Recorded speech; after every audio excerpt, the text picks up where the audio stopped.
მოსახლეობას თუ რა პროექტები განხორციელდება მომავალი 4 წლის განმავლობაში. Რამდენიმე დღის წინ მე ვისაუბრე იმ ძირითად მიმართულებებზე, რომელიც იქნება ჩვენი საარჩევნო პროგრამის ნაწილი. ვისაუბრე იმ პრობლემებზე, რომელიც აწუხებს თბილისს და თბილისელებს. და ასევე წარმოვადგინე კონკრეტული ხედვა, თუ რა პროექტები იქნება განხორციელებული და რა ძირითადი მიმართულებები იქნება გათვალისწინებული. ჩვენ ყველას კარგად გვესმის, რომ ეკოლოგიური მდგომარეობა არის ძალიან მძიმე ქალაქში და რა უნდა გაკეთდეს ამისთვის. მხოლოდ ერთი კონკრეტული პროექტის განხორციელება ვერ მოაგვარებს ამ პრობლემას. საჭიროა კომპლექსური მიდგომა, საჭიროა მასშტაბური პროექტების განხორციელება რამოდენიმე განსხვავებული მიმართულებით. პირველი, რაც მთავარი და მნიშვნელოვანია, ეს არის პარკების, სკვერების, ბაღების მშენებლობა და მათი რეაბილიტაცია. ჩვენ თბილისში გვაქვს დაახლოებით 1400-მდე პარკი, რომელსაც ჭირდება მოვლაპატრონობა, რომელსაც ჭირდება მოწესრიგება და გაძლევთ პირობას, რომ ჩვენ ამას აუცილებლად შევძლებთ. ჩვენ შევხვდით ისეთ გარემოს ამ პარკებში და ბაღებში, რომ თითოეული ადამიანის შესვლა იქნება ძალიან კომფორტული და მოხერხებული. ვაპირებთ თბილისის ზღვის მიმდებარე ტერიტორიაზე დენდროლოგიური პარკი ალბათ ყველამ კარგად იცით, რომელიც დაახლოებით 200 ჰექტარზეა გადაჭიმული, გავაშენოთ ახალი თანამედროვე პარკი, სადაც არა მხოლოდ მიმდებარე რაიონების მოსახლეობა, არამედ მთლიანად თითოეული თბილისელი, თითოეული ჩვენი ოჯახის წარმომადგენელისთვის იქნება საუკეთესო ადგილი, სადაც შეგვეძლება ოჯახებით მივიდეთ და სასიამოვნო მწვანე ბუნებაში, გარემოში განვითვირთოთ. ასევე მნიშვნელოვანია პროექტი, რომელიც განხორციელდება, ეს არის მზიურის და ზოოპარკის დაკავშირება საფეხმავლო ხიდით. ზოოპარკის გადატანას ვაპირებთ თბილისის ზღვაზე, ხოლო ეს სივრცე მთლიანად მოცული იქნება მწვანე სივრცით და ქალაქის შუაგულში, ქალაქის ცენტრში იქნება ერთ-ერთი საუკეთესო ადგილი დასვენებისთვის. ხოლო პარკების და სკვერების მოწესრიგება ვერ მოაგვარებს იმ პრობლემას, რასაც ეკოლოგია ჰქვია და ჰაერის დაბინძურება ჰქვია.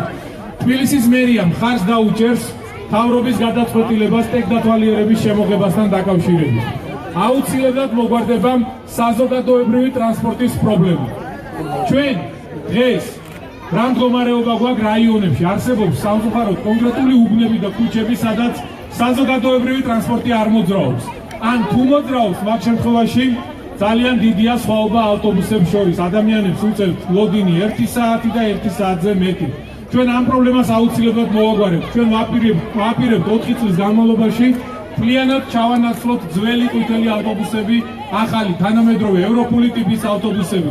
ვაპირებთ დავამატოთ მარშრუტები, ხაზები იმისთვის, რომ არც ერთი უბანი, არც ერთი რაიონი არ დაგჭერთ ტრანსპორტის გარეშე, რომ ტრანსპორტის მოძრაობა არა მხოლოდ კომფორტული იყოს, არამედ პოპულარულიც უნდა გავხადოთ და მე ვიქნები პირველი, ვინც საზოგადოებრივი ტრანსპორტის პოპულარიზაციას გაუწევს.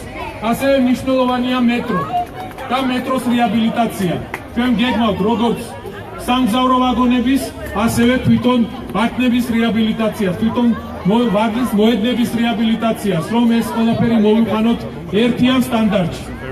მშენებლობები, რომელიც ასევე ძალიან მყინეულია და რომელიც პრობლემაა დღეს ქალაქში. მშენებლობების მტვერი არ არის დაცული შესაბამისი სტანდარტები, არ არსებობს რეგულაციები და ყოველ თვე იღუპება ადამიანები. ამას სჭირდება შესაბამისი ასრულება, სჭირდება შესაბამისი გამკაცრება რეგულაციების, რომ იქ მომუშავე ადამიანების უსაფრთხოება იყოს მაქსიმალურად დაცული. იქ მომუშავე ადამიანების გარემო უნდა იყოს მაქსიმალურად დაცული. ჩვენ უნდა დავასრულოთ